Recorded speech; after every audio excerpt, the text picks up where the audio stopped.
Hey, this is Steve in Dallas, Texas. It's Wednesday morning, my friend, and you are listening to Light Talk. And this is Ellen working hard on the tropical island of St. Bart's, and you are listening to Light Talk. Hey, this is Zach in Washington, D.C. It's Wednesday morning, my friend, and you are listening to Light Talk. On my 1-year anniversary of being a full-time Lumen brother and coming to you from Long Island, Port Washington, this is Dennis. You're still tuned in to Light Talk. Happy anniversary, Dennis. You lasted a year. I can't believe it. Where's the cake? Where's the cake? Time flies. I thought it was like 3 months ago. It seems like that. Oh, man, we got to do something. All right, well, and this is David coming to you from the beautiful Belmont Shore neighborhood of Long Beach, California. And if you don't already know, you are listening to Light Talk, and we are the Lumen Brothers and Sister. That's right, Ellen. Welcome, everyone, to episode 478, almost midway into our 10th season.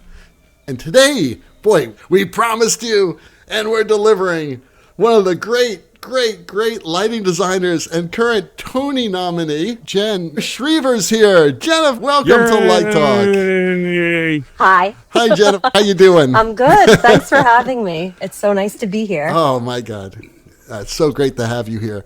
And we're going to learn a lot about Jen today. But first, before we get started, Ellen's going to tell all of you a little bit about Jen.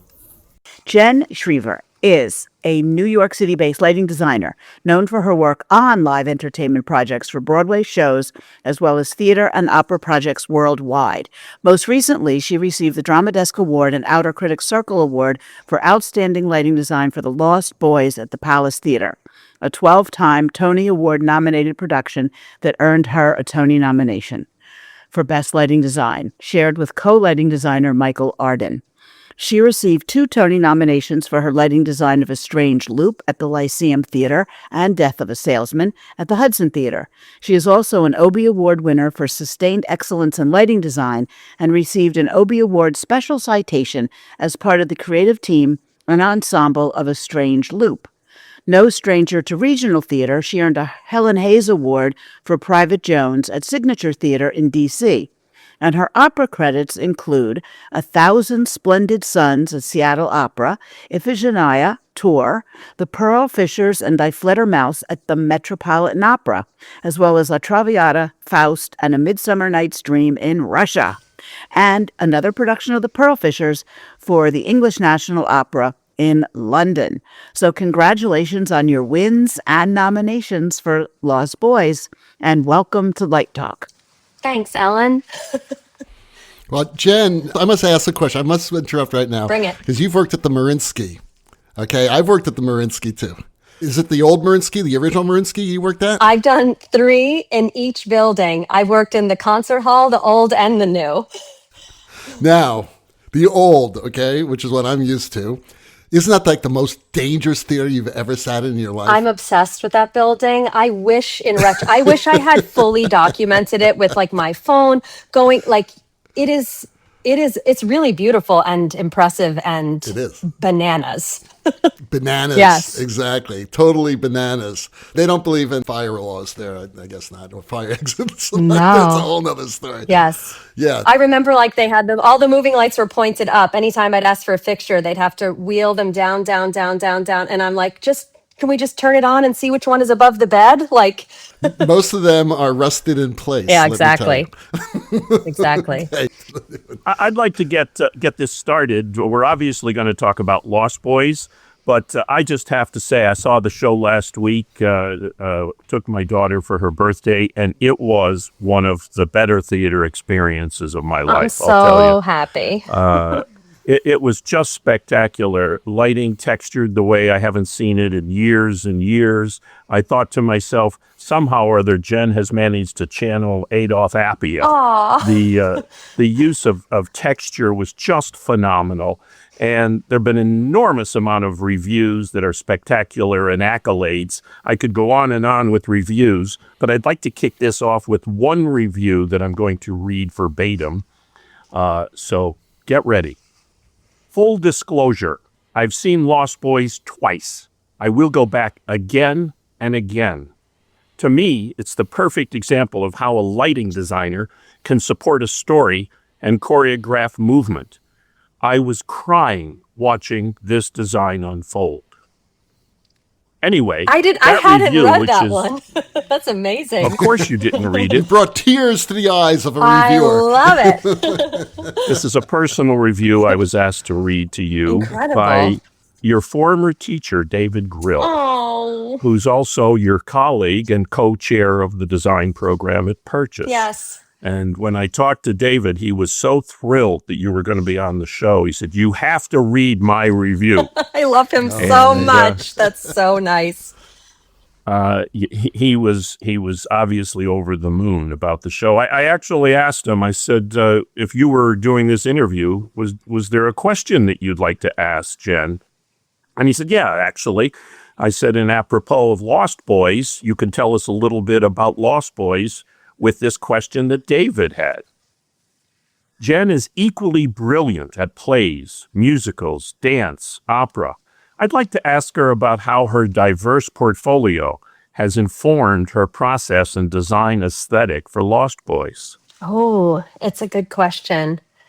I think the Lost Boys is sort of operatic, and I was new to opera. Like when I started doing opera, I didn't grow up doing opera. I didn't go to the opera. I felt like a fake. Like I had to, all the designers, the director would reference, known opera things, and I had to be like, oh yes, of course, sort of like that, and then like research what that was.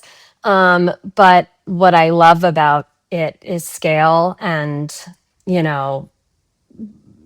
the sort of, you don't have to actually really see anybody, is not required. You can just enjoy the music.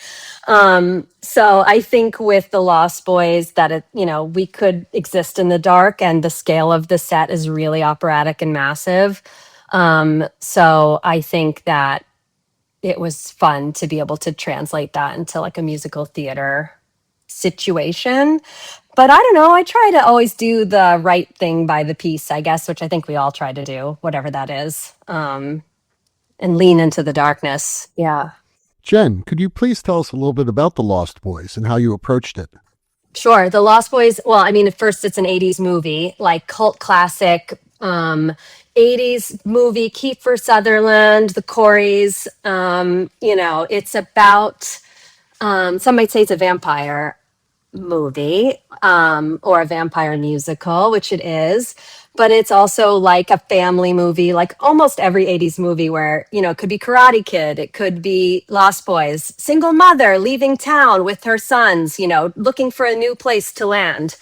And The Lost Boys is now a musical on Broadway. Our producers, who are new to producing theater and are amazing, decided to do it straight onto Broadway, which is crazy. And we all just made this new musical happen together in the theater. I heard a rumor that I'm not sure if it's true or not. Is this truly the second most expensive musical ever mounted on Broadway? No, I don't know why this rumor is going around. It was. I mean, I don't know what the first even was, but I think, It's the second most expensive vampire musical. A vampire musical. could be. I mean, I our think finances are Dance of disclosed. the Vampires might top it. one of the main characters in this show that Jen did not mention is Foy. Oh, as yes. in flying by. Yes, there's lots of flying. Unbelievable flying. Yeah. And the only thing better than the flying is the use of light to highlight and show us the vampires who are flying all over the place. Yeah. I And was as somebody really who watched stressed. oh my God, I thought Spider-Man, the musical, tried to do too much with flying. You guys, over the top and brilliantly executed. Thanks. Yeah, it was really like full clench. You know what I mean? Like I was really nervous about like doing service because it's sort of like a story where you want to get lost in the story. You don't want to be thinking about the mechanics. You want to enjoy what you're delivering. So it was really important to, of course, sometimes, it depends where you're sitting. I think sometimes if you can see a little this or that, but in general, I think you can suspend your disbelief. And I think we did Foy justice, but we worked a lot. I mean, we were in at 8 a.m. every morning. We did every morning work call. The set is so big and crazy. They were doing, we would queue in the most direst. I'm sure you've all been there. Like, just like, they're like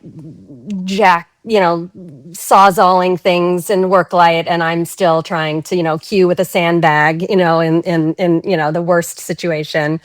But we chipped away. It was really stressful, but I think we figured it out. Tell us a little bit about the set, because even though I praise the vampires flying around, it's nothing compared to the fact that this huge monstrous set by Dane Laffery actually flies in from like 40 feet up. Yeah, and takes all the real estate. The thing about the set is there's no, it's like, it was a real leap of faith. And like I said, we didn't do an out of town. And that's why we're not like the second most expensive show, but we did, I think the choice to do it straight on Broadway was to use all the money there instead of do like, $5 million somewhere else. Like, let's just put all that money into the Broadway show, which proved really great. In this case, I don't know if I'd do it again or recommend it, but like, there's a huge scenic piece that is basically a ceiling that comes down.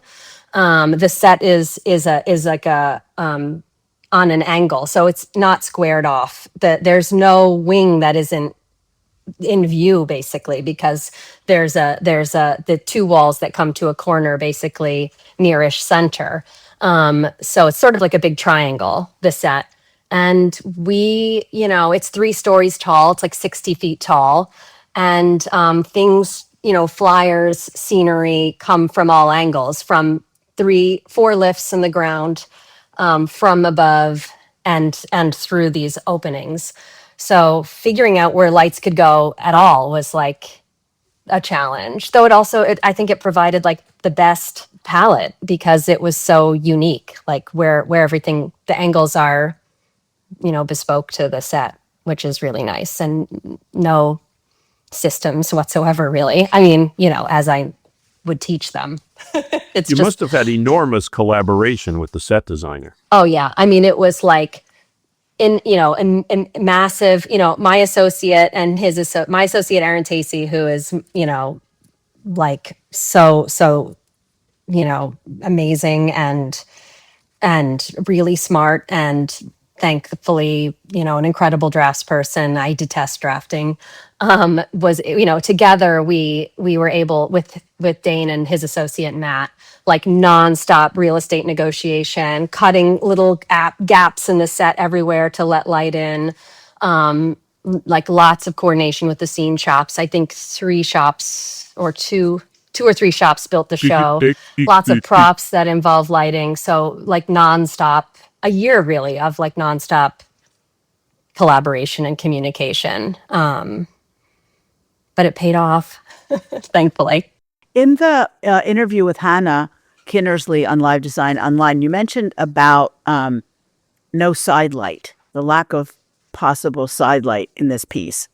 Is that because of the set, because of the flying performers, because of... No, there's side light, but not exactly, like there's no wings, like there's no place for light to fall. There's walls all the way to the proscenium, basically. There's a small gap, like an in-one gap where there's some tracks, but like there's no place for light to go. Like I overheard, I think I'm sure I think I can tell this story. Like one of the carpenters was like, why isn't the lighting rig just like it is on Harry Potter? Like, and I'm like, there are no wings. Like there's no, like, I guess, like there's nowhere for the light to fall.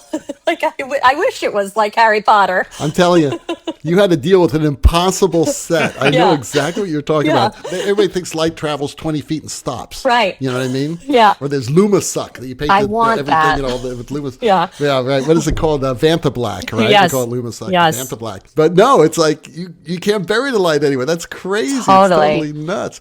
This is where you need drone focus deluxe, by the way. You have drones with lights on them, and then they could just like go Maybe fly that is everywhere, the future. which would be Yeah. But they have to be quiet drones. Yeah, that's the problem. Yeah. Or the music just has to be really loud. Yeah, or just really There you loud. go. That's Yeah, what good I'm point.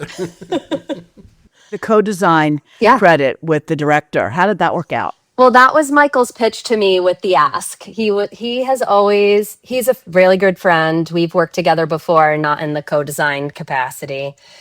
And he's an interesting creature in that he is like, really passionate about like he really loves lighting. It's so funny. Like I keep trying to talk about it like I don't have Stockholm syndrome. I feel like people are like, "Are you sure you liked this?" They don't want to believe that it was okay.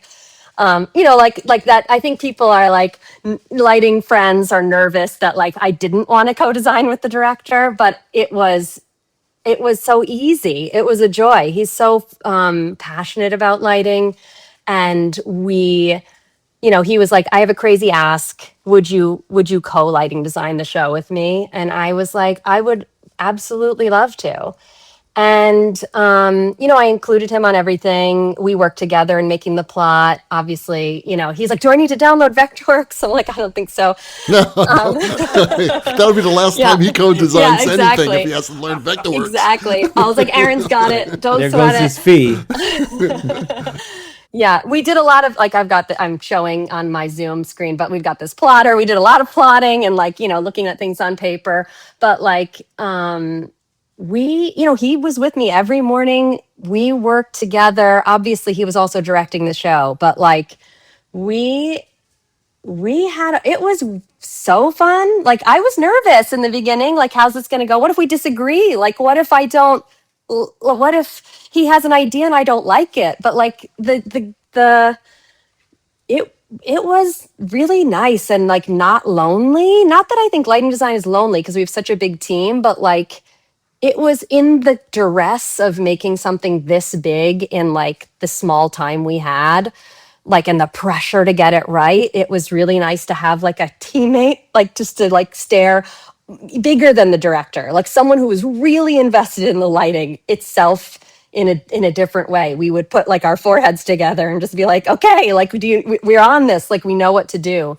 So, it ended up being really fun. I have a question about all this. Yeah. Because we talked about this on the show a couple weeks Yeah. ago when we announced the Tony Awards and the whole idea, the whole controversy about not having a separate category for projection video design. And my point was, why have any? Because I don't know about you, Jen. I'm sure this is Kay. I'm probably speaking for you here. But you really do co-design with the director. Yeah, true. As a lighting designer. Yeah. All my directors, Totally. I consider them co-designers. Totally. So the bottom line is the director's making the decisions. Totally. And ideas come from the director. Totally. So I don't think it's really a big deal. Yeah. When you said that, a lot Yeah. of your colleagues have said, oh, why set this precedent? Yeah. I think that people are denying reality. Yeah, I mean, I that's the way it feel is. not to be like holier than thou. Like I feel egoless about it. Like I was so happy to have him on the team, and we had a lot of fun. And he learned a lot. He learned a lot. And I'm curious. We're doing a show next year together. As typical director designer collaborator. Nice. And I'm curious, like, what his awakening, what he's learned and how he might relate to lighting now on the other side of this experience where I included him in every detail, and he taught me things too. I mean, it's funny. I remember talking to Natasha after MJ, and the MJ, like, I don't know if you guys saw MJ, but like the transitions are astonishing. Like the transitions into a music video back into the rehearsal room, like they're amazing. And she was like, that was me and the director. We just were working all the time. And I feel the same way. Like that was me and the director, and he was a great teammate in, helping the lighting. Also, sometimes he'd just be like, I'm the director. I can have the actor stand right below the light if we want it to be a top light. There you go. And I'd be like, That makes it easier. I was actually going to go down that road and ask you. I mean, I'm sure Michael might be listening to this, but I don't know about you, and maybe you don't want to admit it, but many times on shows when I've gotten flack from a scenic designer or some engineer or producer, I say, wait a minute, you don't understand. Michael wants this. Yeah, totally. And we have to do what Michael wants because he's the director. Even if he didn't want it, I just make such shit up all the time. But I mean, Michael was not only your director, he was also one of the producers, right? His company co-produced this? Yes. who do you want on your side more than a producer and a director? It's so true. It's a really good look. I was move. jealous when I saw that. I forgot he was a co-producer, but yes. Yeah, I mean, I joked about it a lot. Not that I'd be like, we need queuing time in the morning. I mean, Michael needs it. Sorry. Like, talk to my co-designer. Take it up with Yeah. him. We need a little extra LED tape. It's the co-designer. He's really needy. He loves LED. Where would you put any extra LED tape on that set? It's true. It's true. David, you got to fly to New York just to see this show. I'm telling you. I have to. The Palace Theater is on the corner of 49th and 47th and Broadway. I think the set actually goes out onto 47th Street, and I think Jen hung lights on 48th Street because it is every inch of that Palace Theater stage has got something in it. It's really funny. I did Glenn Ross in there, which was, strange because it's such a massive musical house, and they decided to do a play in there. And I knew I was doing the Lost Boys when I teched Glenn, and we knew we had that theater. So and we made this play. And I remember the tech tables when I was doing Glenn Ross, like there was my table and the director and the set designer and the sound designer. And I felt like we were little islands. Like the theater felt so big, and like we're making this little play, and the theater's massive.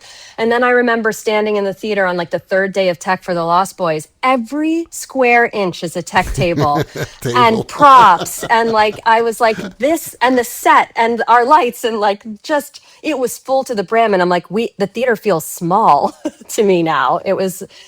Speaking of tech tables, doing the amount of opera that you've done in these companies, a lot of the companies I've worked at, some of these companies, they have tech tables for the general director, right? For the press agents, it's like, I remember when I first walked into the San Francisco Opera, and I saw about 30 tech tables.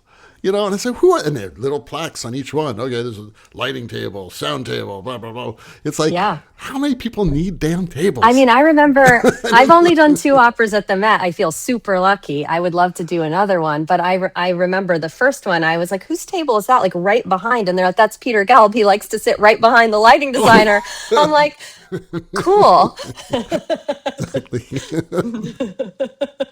Were there any moments in the show, Jen, that you particularly thought were your favorites, or something that was a challenge that you surmounted, or just, something simple that you thought, wow, this really, I did it. This really makes it for me. Yeah. It's funny. My favorite has the least amount of lights on, which is the opening of the show. Like, I won't spoil too much, but we can't say there's too many surprises. Yeah, we discover so part of my desire in lighting the show was to withhold lighting the whole set for as long as possible, because the shell are these 2 walls that are always there, these very dimensional, really tall, beautiful, sort of like an industrial space walls. But they're always there. Those don't ever leave. So for me, it was important to hold off on revealing the full space for as long as possible. And the top of the show, we sort of discover our world, and it's really lit with a flashlight and just a few lights.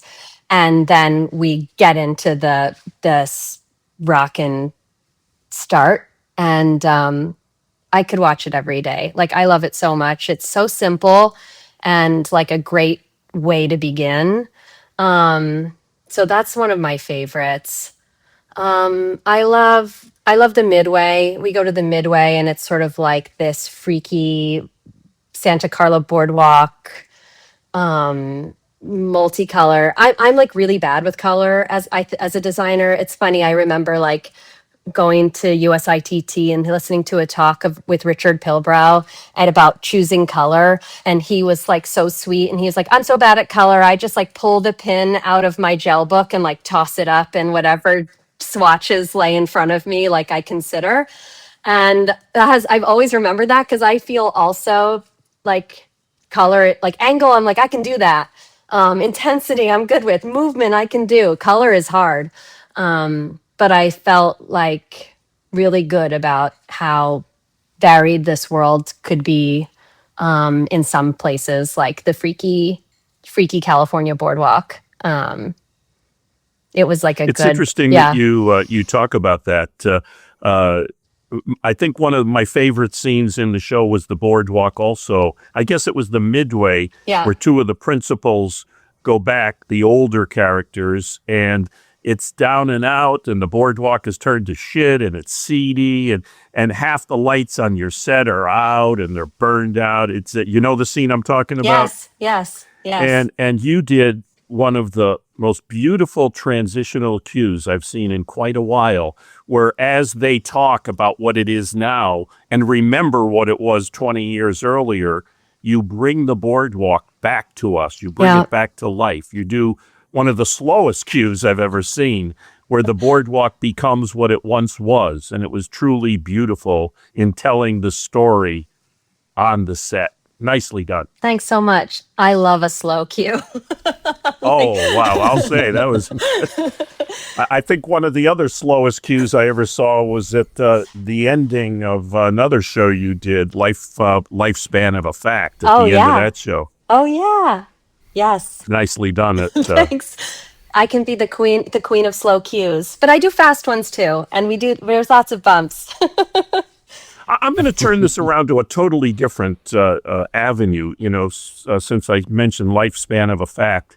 My daughter took me to see that back in, I guess it was pre-pandemic, sometime maybe 6-7 years ago. She brought out to my attention, she said, "Dad, did you see the credit list on this? It's all women." Yes. I said, "What are you talking about?" And I looked, and I think the scene designer, the lighting designer, the costume designer, the projection designer, the director were all women. It was the And first time ever on Broadway. Was it? Wow. Isn't that crazy? It was like That's awesome. 2017. I was like, this feels so late for this to be the first time for that to be true. But apparently it How was did that true. come about? Was it coincidental or? I think Lee Silverman was the director, and I think that I think a lot of her collaborators are naturally women. She works with men all the time too, but like I think that it just happened and then it became a thing. Then she was like, well, now we have to like celebrate this as a thing. But yeah, it was Mimi Leanne did the set and Lucy McKinnon did the video. Palmer Heffron did the sound. Kate Freer was Linda it? Cho did Linda the Cho did the costumes. costumes. Yeah, and me. So and Lee did the directing. It was wild. Yeah, apparently that was the very first time, which is crazy to me. Crazy. Yeah. It was a good show too. Yeah, Why it was do sweet. you think? Yeah. We've talked about this many times on the show with I don't know if issues is the right word, but why there aren't more women involved and brought in. Have obviously you're a woman. You've been working very successfully for 2 decades now. How hard has it been for you? I mean, so complicated because like I think as a woman in my particular journey, like I don't know. I was just stubborn. So I'm like, whatever. Like also I used to not I used to say like I'm not a feminist, not in a bad way, just like I'm just a designer. I actually used to hate like woman lighting designer Jen or like female lighting designer. I'm like, I'm just a lighting designer, like it used to bug me, but I didn't quite I think I just had blinders on in my younger days. Like I wanted to be like one of the boys, which is tell enough that it was obviously a limited group of folks that I saw it that way. But there wasn't a ton of, there's Jane doing theater in New York. There's like Jane Cox, Natasha Katz, obviously Jennifer Tipton. So like there was me and then these women above me. And like I felt like I didn't know any peers. And now there's like a rock star group, like Isabel's right behind me. Not behind me, I mean just in age. I'm old. She's a little bit younger. Isabella Bird, Masha Simring, like there is so many, Stacey DeRosier, like there's a pile of women like happening in New York right now, which is really, really awesome. I think I don't know why. I don't know why. Lighting started as like a woman's sport. I don't know why it like left. I love the way you say that, a woman's sport. Yeah, I don't know. Well, it's weird because Yeah. in broadcast lighting, it's more male oriented, Yeah. isn't it? I think theater so. lighting? 'Cause Yeah. in theater lighting, there are a lot Yeah. of women Yeah. in theater lighting. You know, Zach, you know Jen. You've worked with Jen professionally. You want to talk about that? I Yeah, have. It's tell us true. about it, Zach. Yeah, tell us about that.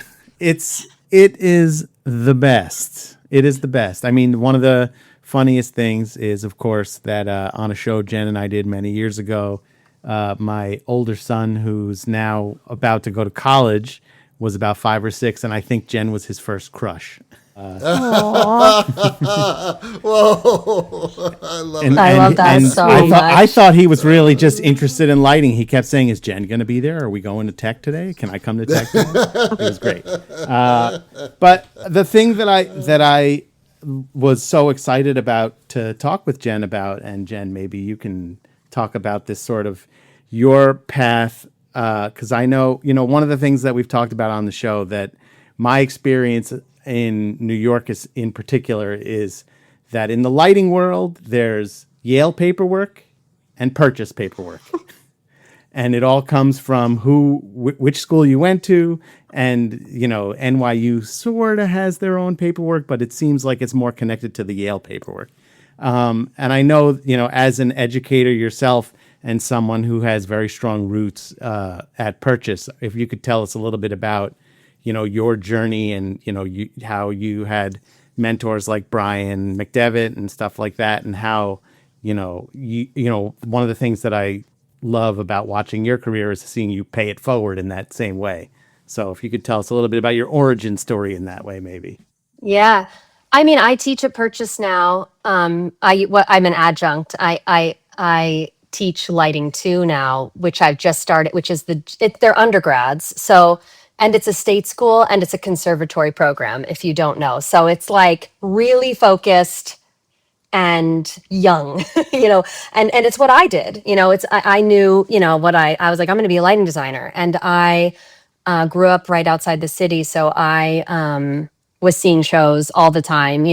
I've told this story on other places, but, I used to come into the city all the time. It was before cell phones. I had a pager, and my mom would be like paging me 911 and be like, I'd come home and she'd be like, I know you were out drinking. And I was like, no, I was at the Public seeing like Saturn Returns for the 3rd time. Like, I was just a theater nerd. I was going into the city and seeing shows. I lived in Jersey. But at that time, Brian McDevitt was doing a lot of off-Broadway work, and that's the work I was seeing. And I was really inspired and excited I just kept noticing his name was like the lighting designer I was seeing a lot off Broadway.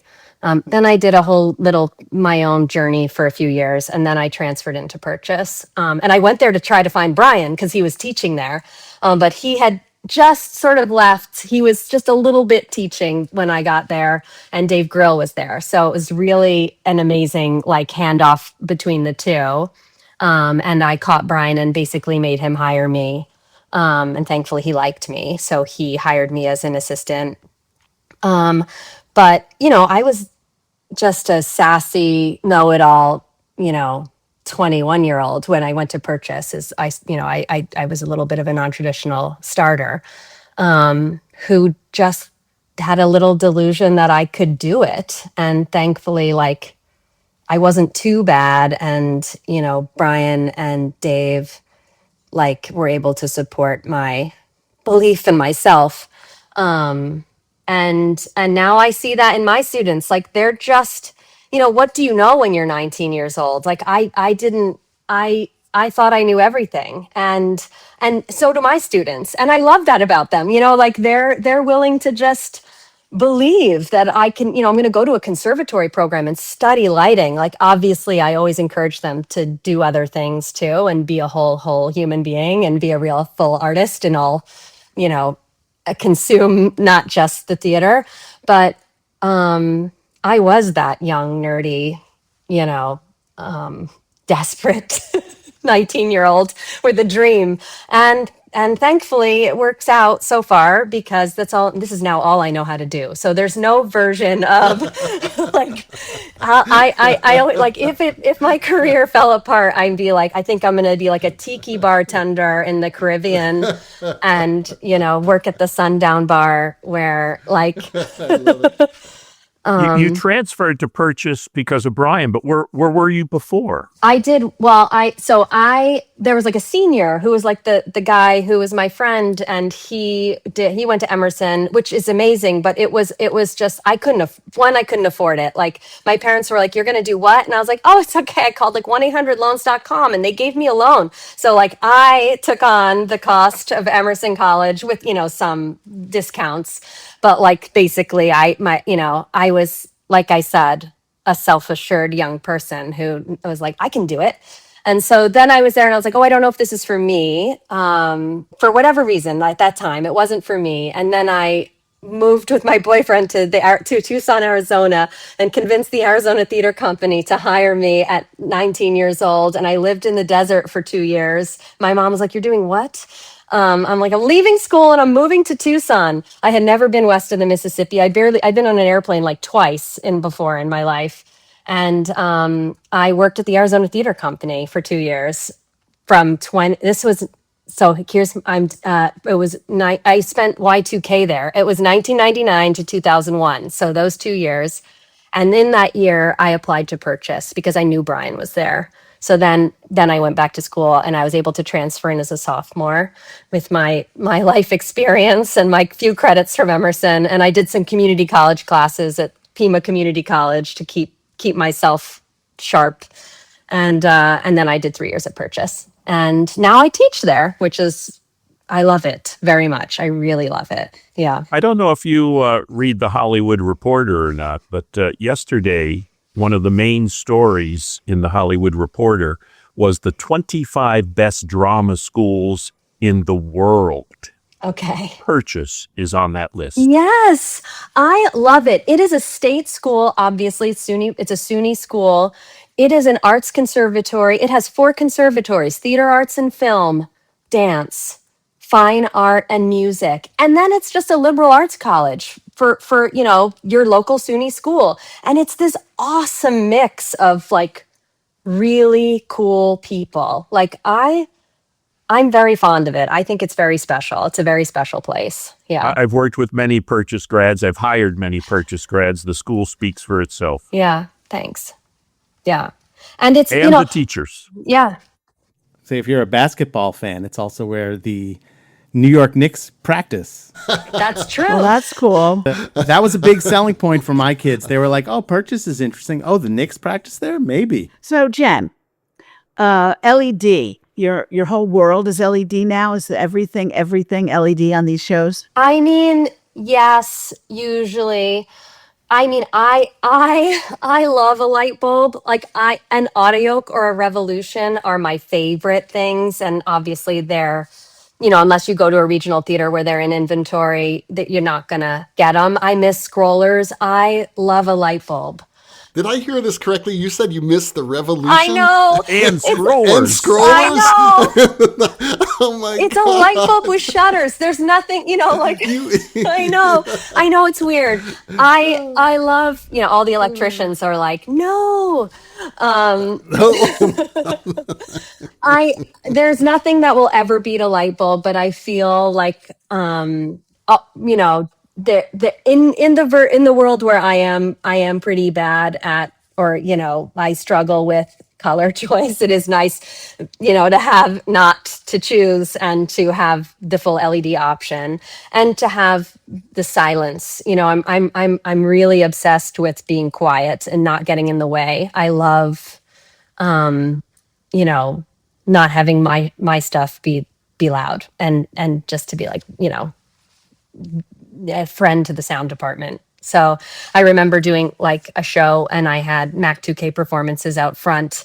And I remember like sitting in the orchestra just being like, oh my God, I'm so embarrassed. Like it was so loud. You think that's bad? Try the VL2. I was just going to say that, David. There was a show I did in Chautauqua many, many years ago that used VL2Cs. And Jim Waits was my programmer for that show. And that was insanely noisy. And then there was a show I did at the Fenice in Italy where we also used the Mac 2000s, as you did, Jen.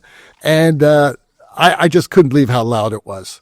I was thinking, if I was the conductor, there was no way I'd put up with this. Someone told me a story on a Broadway show. This is when I was an associate, so it must have been 10 or 15 years ago, where it was too loud and the director brought the lighting designer in and they just started breakering off lights one, but like, let's turn on the whole rig and just start breakering it off until, okay, that's what we can handle. So you figure out which ones you need to cut because that's how many need to be off. Well, Jen, I'm sure you can remember when we did, we were talking earlier about the placement of tech tables, and it's the bane of every projection designer's experience or their lives. When we did Cater to Fair and we had projectors that were not the loudest, but for some reason they decided to put the director's tech table right under the projector. Oh, no. Oh, yeah. And you guys had the quietest lighting rig. It was so beautiful, and I ruined it. Revolutions, baby. No, revolutions, yeah. Okay. So does Lost Boys look different than it would have in the Revolution era? That's a good question. Great question, Speed. Alan. Yeah, speed, totally. I mean, honestly, with some of the tracking of the flying, honestly, even an Encore couldn't keep up. We had to, I didn't ever really deeply consider how the speed of the lights for Paramount. That we have XIPs, and they're pretty fast, thank God. But an Encore, I'm never considering too slow because I'm not usually doing that much with it, but it was honestly couldn't keep up with the foy sometimes. So yeah, I think it actually would be harder. We needed and also single source to be really bright sometimes. Like we're reaching from really far away a lot. Like a lot of the light is off stage coming on very far away or very high. Our trims are really high, like 40 feet, like really high trims. So I think it just wouldn't be bright enough, or it would be different, or we just need a lot of them. It's amazing how the technology keeps up with that, the whole zeitgeist of where the designers are going and things, how fast they're moving now. Totally. Like you're trying to do a Cirque show with like Revolutions would be impossible. Totally. Right? So yeah, it's pretty cool. Although it's interesting you say that they're not Revolutions, but when Luc Lafortune last year, the year before, relit Mystère in Las Vegas with 90% new LED fixtures. There were some lights that were kept, like legacy tungstens, because the color just couldn't be reproduced. I'm sure. And the feeling and the ambiance. Yeah, I remember seeing like one of the, I'm not going to say what it was because I don't want to hurt anybody's feelings, but like one of the first LED plays where the whole rig was LED and it was like candlelight and lamplight. And I couldn't get into, like, it was beautifully shaped, but the color was so wacko. Like I couldn't go there. Like I couldn't go there on the show. Like I couldn't enjoy the show because it was so, the color was weird. And yeah, it's funny, I'm like, or like, let's make Lee 200 or let's make R08. Like it's all relative now. Like I used to match to the scroller because there was always something to compare it to, but now it's all just, an iteration of I can't tell something. you how many times this is something I always bitch about on the show, but how many times I go to say a program, okay, I want a Lee 200 in this light. And they get, boom, they like do 200. It looks like something totally different. I said, that's not a Lee 200. Oh, yes, it is. Oh, no, this is my pet peeve. Light board here. Yes. My my board that costs $50,000. It says Lee 200. No, it's not. I have I'm like, I like to consider myself like a pretty fun and patient gal, but I'm like, I can't, like, that's no, like, no. If, we can't go. We're not going to say that again. Just come on. Eventually the gel nomenclature is just going to go away. Nobody's going to even know what that means.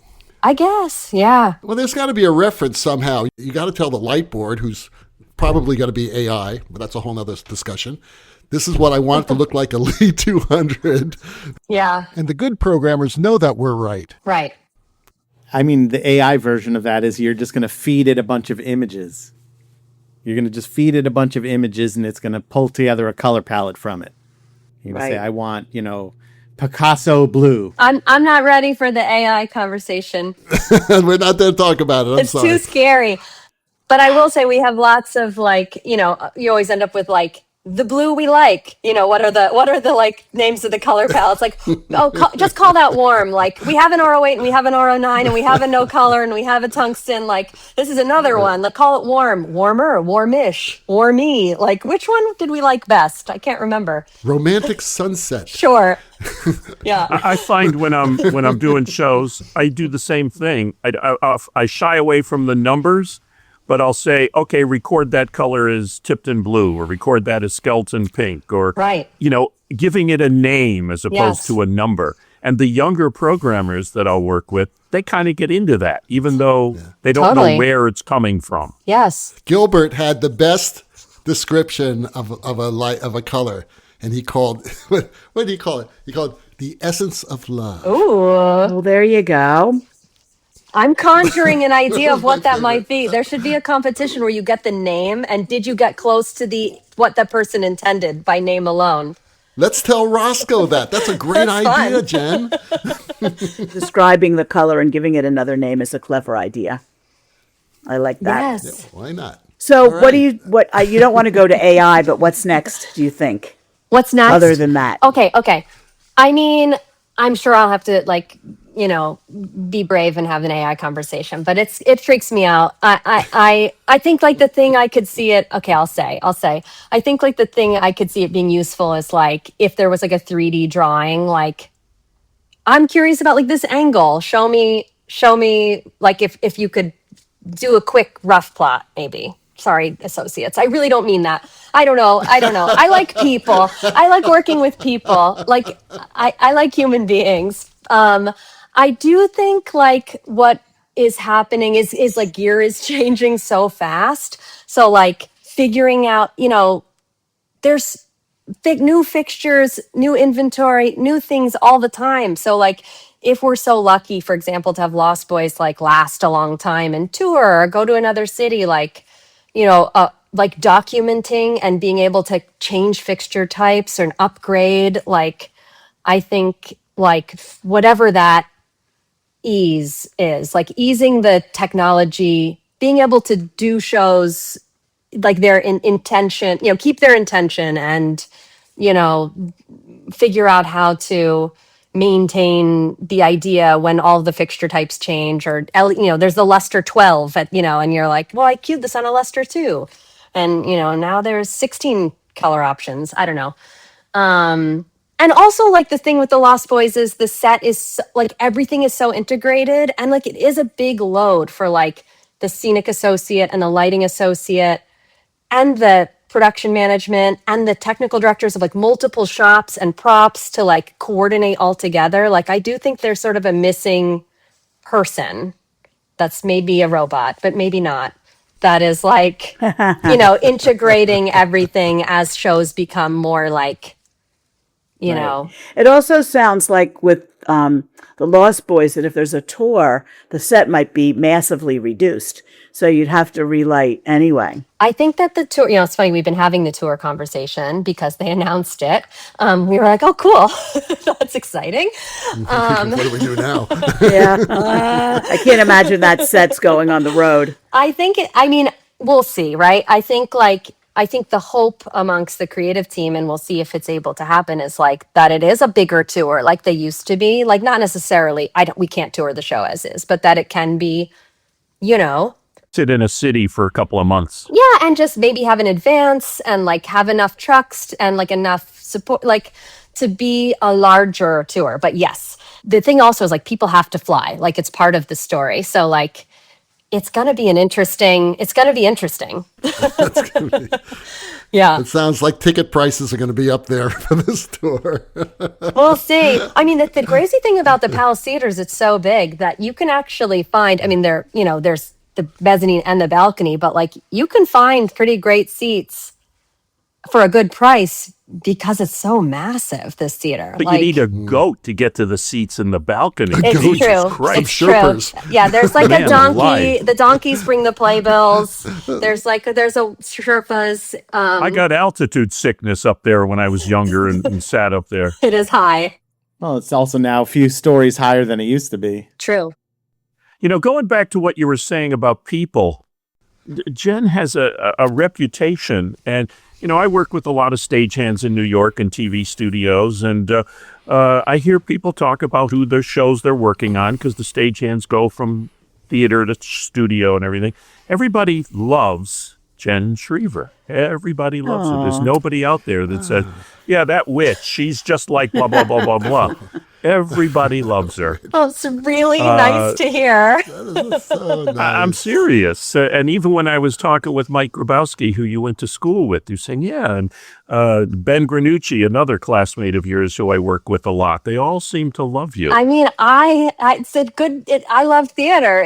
We have to really kind of like each other. It's a collaborative, I don't know. I couldn't do it if I didn't like people. So it is nice to hear that people like me. Well, even on this interview, on this podcast, you come across as totally charming and accessible. And, briefly before we end the show, you mentioned you love working with people. How many how many associates, how many people were on your team? Oh, we roll deep. We roll really deep. We had it was me. Erin Tacey was my associate. Vicky Bain called spots and assisted us. We had a DMC, which is a United Scenic Artists. On the Broadway contract, you can have someone who's not in the union yet be a design member candidate and be paid by the producers on a USA contract, and their funds get squirreled away for when they do join. So we had a DMC, Elio. So that was the design team, but then we had, there's Mia Roy, the house electrician, Jeremy Wallers, the production electrician, Eric Plath, the head electrician on the console, 3 follow spot operators, and a special effects supervisor who worked with Marcus Moret, who did the special effects. But we all worked together, and there were 2 programmers. We had Ben Fichtorn and Scott Tusing, because there was so much fog. My gosh. Oh my God, the fog was crazy. Just crazy. If I had to deal with the fog alone, there would have been no lighting happening. I was so relieved that we could convince them to hire Scott, because we also used Lightstrike to follow automation. So it was too much for one programmer. So between Ben and Scott, and then Scott was unavailable briefly, so we had Harrison, and we had visits from ETC, so Victor Seastone was often there, and our shop rep was Brad Gray. So we have 5 programmers who are involved in the show one way or another. So I'm like, if we ever have a problem, we have 5 people in our family who are super knowledgeable.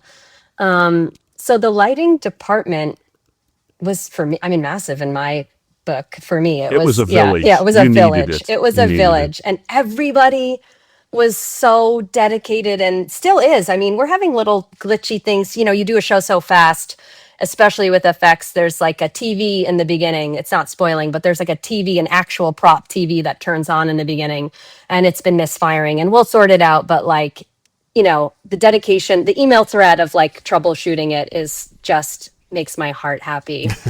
Just people care and good smart brains. Because I heard so many great things about you, I going back to the beginning of this show with your colleague Dave Grill, I asked Dave, I said, is she really for real? Come on, can this person be as perfect? This is like Mary Poppins. And I want to give you another quote that Dave gave me. Mr. Grill said, Jen was a great student, a great teacher.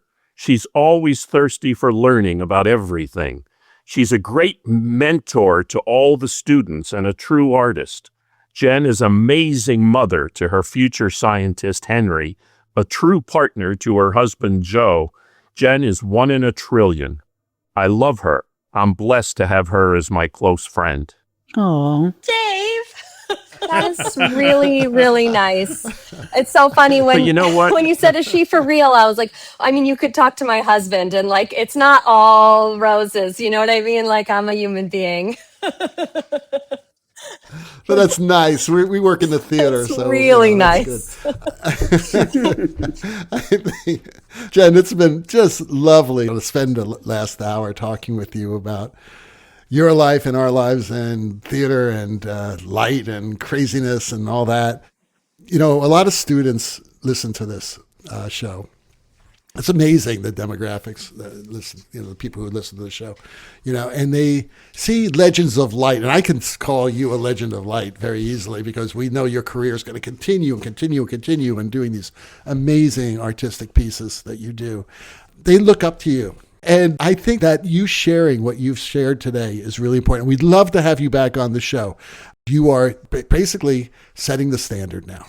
And we love that. And we want to wish you the best of luck for the Tonys. Now, I don't know if you listened to our Tony show, but one thing we all agreed on is that being nominated by itself is the important part because it's about being recognized by your peers. And that is really what it's all about. It's incredible. All those names, all of your colleagues deserve that recognition. So we want to congratulate you on that. And just so you know, Jen, so you know the kind of company you're in, all of the nominees for Best Lighting of a Musical, except for Kevin Adams, have been guests on this show. Oh, I feel so lucky. When I go on a long car trip or a road trip, Light Talk is what I listen to. Like, I just put it on and I just listen. And I sort of scroll back and just start in a random place. So I really enjoyed, it's so nice to see your faces and sit with you. I've really enjoyed listening and also talking with you all. Okay, let's get that to our publicist, David. Publicist, who's that? I have a hard enough time dealing with our I think attorney. he said our publicist, David. There was no comma. Oh, I see. All right, we have to have you back on the I'd show, love and your next great project. We want to hear all about it. So, because we kind of ran out of time. Yeah, that's okay. We keep trying. We try. We've only done it once so far, but we keep trying to have the all-female version of Light Talk. Oh. And we want to do more. We talked about women in the business. We have one. And Jen, if you're interested, if you want to co-host the show, we will set it up. All right, amazing. Bring some of your friends. Bring some of your assistants. Amazing. Wouldn't that be a cool thing? Amazing. Just put that in your head, I know you have a lot of free time trying to figure out how to put this show on the road, on a bus and We truck. could do it right? You'll together, a little actually. bus. Well, we'll do it on the podcast. There you go. Figure out how you're going to tour this damn show, right? Live from the With tech a load-in table. of 8 hours. You have 8 hours to load it in, okay? Crowdsourced. Then you open it up. Crowdsourced, yeah. There you go, crowdsourced. That's David, funny. I don't know if I told you, when I reached out to Jen to be on the show, I didn't really pay attention to what was going on in her life, but I contacted her, I emailed her the day Lost Boys opened. And she reached out to me the next day. Well, when Light Talk calls, you don't want to ignore that. It's Oh, really how important. funny. Whoa! There's another soundbite for our publicist. Somebody send her a mug. You're getting a mug, Jen. You get a Light Talk not ready for dishwasher mug, okay? Right. Send me Right. your address. I'm sending one out today. That's so okay? funny. Email me your address. Just don't put it in the dishwasher. We don't want to hear any complaints.